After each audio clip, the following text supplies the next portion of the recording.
Thank you very much, and thank you to all of you who've come to this very grim and, as we were saying, rather unkind room, but very nice to welcome you here. And thank you to Carnegie for giving me this opportunity to think these things through. It's a real privilege once you've no longer running an organisation, so you're not speaking on behalf of an organisation, to be allowed to think the unthinkable and say the unspeakable and know that you haven't got a whole lot of people back at ranch going, oh, what's she saying now? Because I have a bit of a reputation for raising issues that people tend to go, really? Tracy Robbins, who worked with me at Joseph Rowntree Foundation, we were reminiscing when we started talking about loneliness, which I remember talking about at a conference in Edinburgh about 8 years ago. And there was a bit of an atmosphere in the room of, oh, what's she talking about now? We thought we were talking about social policy, and now talking about loneliness. She's going to talk about happiness next, kindness, love. You know, there are words that we use in our everyday language that we know matter to us. They matter to the people we care about, the people we love. And as soon as we become the public policy people we are, we go, oh, my goodness, that's a bit risky. And in talking about kindness, which I've been privileged to do for the last few months, I've noticed one of two reactions. There's the reaction that goes, yeah, of course, we ought to be kinder. We ought to be much nicer. It'd be so much better if communities talked to each other and neighbours were nice to each other. Or there's the reaction of, yeah, okay, fine, but I'm not coming to your event because actually it's not that interesting. It's not that radical. It's stating the obvious. It's not, as a colleague of mine on the panel was saying, it's not exactly controversial. What I want to say today is I think it's hugely controversial. I think it's really dangerous stuff we're talking about here. I think we're talking about changing quite a lot of our power structures, our ways of doing things, our ways of thinking of our fellow citizens. And anyone who thinks it's just a rather sweet thing to talk about probably ought to settle down now, because I'm going to say it reverses quite a lot of the things that we think really matter. And looking around the room and making some judgments, there are some people in this room who, like me, have been in and around public policy for a long time, and we've seen a lot of changes. And a lot of those changes came in for incredibly good reasons. But what I want to say today is we need to stop and think, have we given away more than we've gained in some of those changes? Because we know that kindness matters. We use the word kindness, and I tend to talk about humanity and love and other words. We use the word kindness because everybody receiving a service knows what it means. And I'm absolutely committed to only using the language that people themselves use. Everybody knows what it's like if somebody's kind. We all had examples when you asked us to talk about being kind, Annie. So we use the word, but it means a whole group of things about how we are in relationship to each other, how we deal with our fellow citizens, how we are to each other. And I think it matters for a number of reasons which are really current today, and they are big ticket issues. It matters because we know that it's not just charities, it's the whole public service that is losing public trust and confidence at a rate. We know that people trust their local school, where they send their kids, partly because if they didn't, they'd have to do something about it, but all the polls tell us that. They probably trust their GP, but they're not quite sure. But the further the services get away from them, the more institutional they are, the less they trust them. And we know that's incredibly bad for outcomes. If you don't trust the consultant at the hospital you go to for a long and intractable illness, you are much less likely to get good outcomes. It really matters. This is not a nice to have. It matters for public trust and confidence. It matters because our demographic change means the demands on our public service are going to grow. Forget austerity, even if austerity had never been a dream in George Osborne's eyes and never a word that we'd learnt to spell. The numbers of people who are ageing, fantastic result. The numbers of people with disabilities, fantastic result. The numbers of people with long and profound medical conditions, all going up, all a great result, all putting big pressure on our public services. If we don't engage with kindness, we would just be providing those people with a warehousing sort of service. So it matters for our outcomes. And it finally matters because the big thing that all public policy people, government, charities, all of us want, is much less about what we do to people, but it's how people change their behaviour. Think of the big challenges around us. Violence in the city of Glasgow. Big changes of behaviour were required to deliver a fantastic result that's been delivered. Childhood obesity. Big behavioural changes are required if we're going to meet that huge challenge. Saving carbon and protecting our planet. Big behaviour changes. We can't talk about making those big behavioural changes unless we have a really acute emotional intelligence that understands what it is that motivates people, that pays what I've called exquisite attention to what really gets people moving. And that's the root of kindness. So for me, this is not a lecture. This is not talking from some high place, but we ought to be kinder to each other. This is absolutely mission critical for the future of our country, that we find a way of engaging with our fellow citizens that is not simply transactional. You go to work and you might get your benefits sanctioned. I know you're not doing that in Scotland, but we are in the rest of the UK. You come to the hospital and I'll tell you what to do. We require a different set of relationships. And that's why I'm interested in this really subversive stuff called kindness. Now, there is a third reaction. I talked about the first two that you get, sort of shrugging of the shoulders, or please don't talk to me. And the third is, oh yes, the Daily Mail reaction. Back in the day, before there was all this regulation, before we had professionals, everyone was nice to each other. I will not accept that sort of nostalgia. Dreadful things happened before the welfare state. Dreadful, dreadful things happened because we had a failure of regulation. Dreadful things are still happening because despite all of our rules and regulations, there are people, and I'm going to say it because I'm trying to be controversial, men in many of our institutions who have behaved incredibly badly and done really wicked things. And that's true of charities, it's true of public services, it's true of hospitals, it's true of some of our longest serving established institutions. So there isn't a golden age when this was all fine. But there have been changes that many of us have witnessed, and I just want to enumerate a few of them. The introduction of new efficiencies and different forms of management into the public services was well overdue. And in the 70s and 80s and into the 90s, the new public management gained traction. And we all got good at measuring outcomes and associating outputs, worrying about inputs, worrying about outcomes, worrying about how we accounted for things. And actually, those of us spending money that the public, either through taxation or through gift, gives us, ought to account for how we spend that money. But it had a big effect on how our services were run. And it reduced some things that we know are about a relationship, about the way in which people change their lives, about the really tough stuff of how we deal with those we love. Change that into an outcome or an output, and that's not the way in which people's relationships work. And that's what I mean by the transactional approach of new public management. It assumed you could put a price on everything, and it was followed very quickly by the new public audit. You could measure everything. And we found ourselves measuring some fairly ridiculous things. In the 80s, I was running services for homeless people in London where we started to be required to measure every single thing that happened to homeless people, until I discovered that many, many of the hostels I was responsible for were ticking the form moved to permanent accommodation for everybody who went to prison. I know why they were doing it. We wanted to move lots of people to permanent accommodation. They were in permanent accommodation. It was not the desirable outcome. We all gamed the system. We all know about that, and we can all have our own stories and anecdotes. But the new public audit, which was needed because the public need to have trust in how we spend our money, I'm not disputing that, led us to some very dangerous places where we thought what was worth doing could be measured, and unless you could measure it, it wasn't worth doing. We moved, I think, in response to a lot of crisis, in response to a lot of difficulties, to a whole range of processes and procedures which are now bred in the bone of everybody in this room. Who can't rehearse all the issues about boundaries? Who can't talk about the ways in which regulation has changed and protected? And who can't remember why those rules were brought in?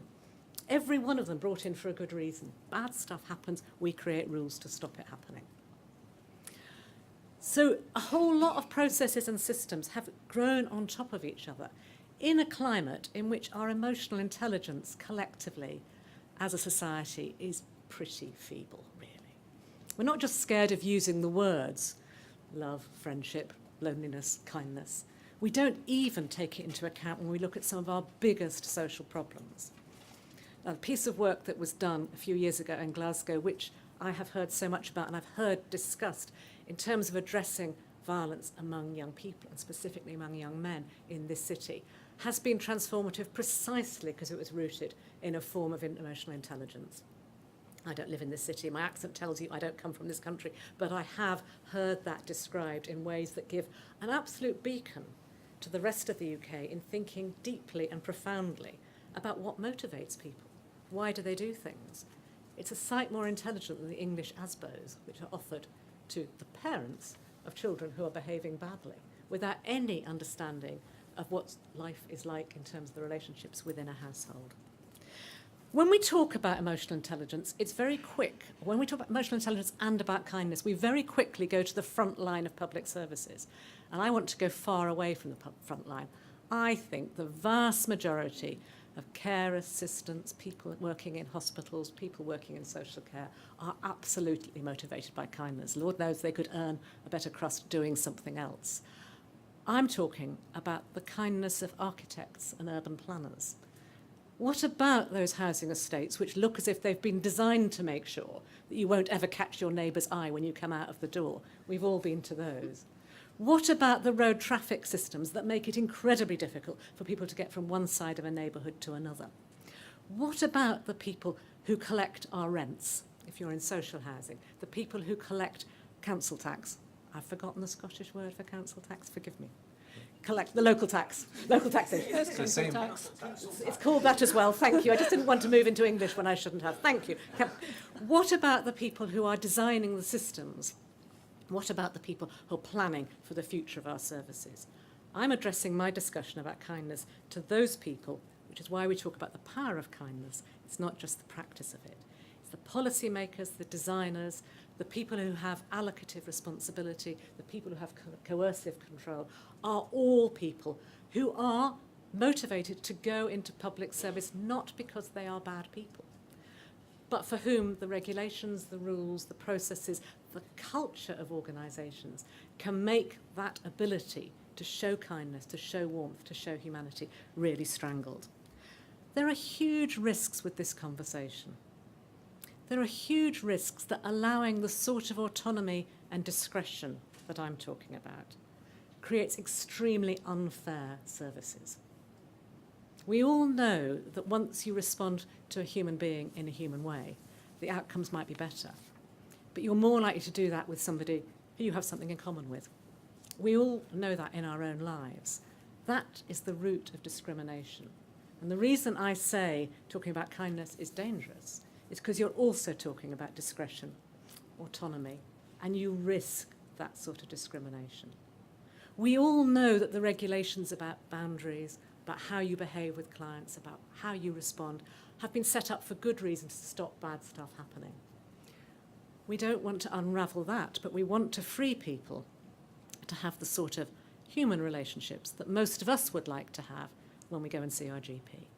Most of us want to be talked to as a human being with rights and responsibilities.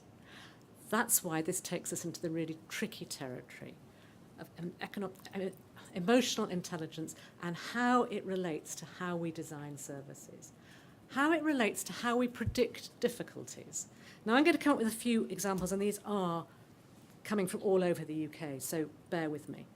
We have in England suffered an absolute crisis in many of our towns because of the child sexual exploitation cases, the cases in which young women taken into care in all our names, because they're in public care, so they're in our names, they're our kids, were raped and abused by groups of men.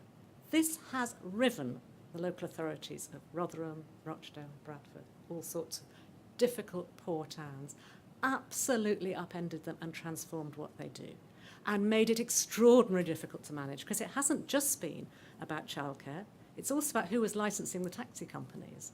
It was also about who was running the pubs where some of these dreadful things happened. Emotional intelligence might have alerted us earlier. We might have had a different way of seeing what was happening to young, vulnerable women in our care. I think we didn't, because we find it so hard to speak of those unspeakable things. We don't want to address it. In London, we had the tragedy of Grenfell Tower, which has transformed English, I was going to say English housing policy, I wish, the debate about English housing policy, that's all it's transformed so far. If we'd had both the emotional and the local intelligence to understand what was happening there, if we'd admitted that in England many, many tower blocks now have multiple landlords in them because the right to buy has created that, we would have intervened to stop that happening. But we closed our eyes to it because it was just too difficult. That's why emotional intelligence matters. Being really close to communities and understanding what does it mean that in this tower block you have absentee landlords running one bit of it, private sector landlords running another, a few homeowners, a few squatters, a few illegal immigrants there. What does it mean if you have that sort of grouping?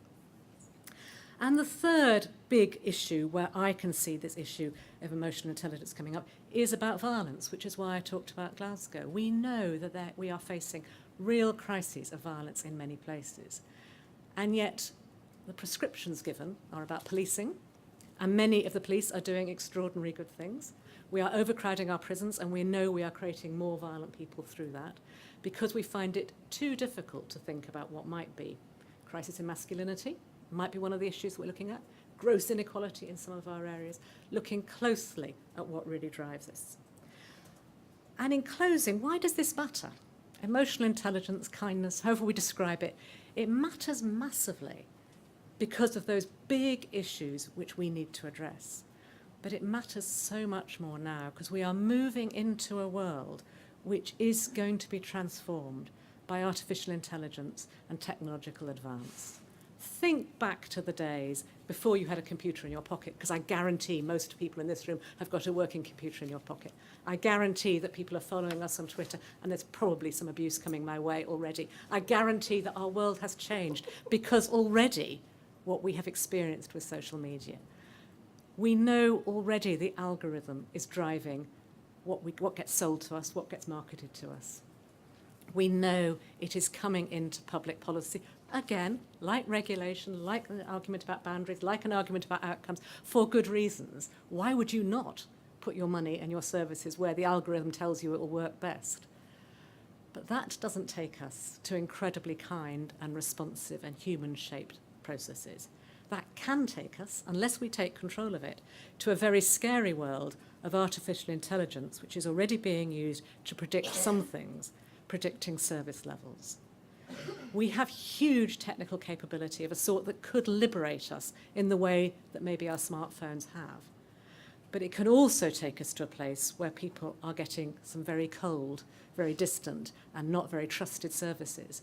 And that seems to me to be a really dangerous step for us to take. That's why I think Carnegie are really right to focus on this issue of kindness, because I think it speaks to our well-being, not now, although this is really urgent, but in the very near future, where we could be in a place where we are in real danger of losing touch with what makes most of us human. Thank you very much.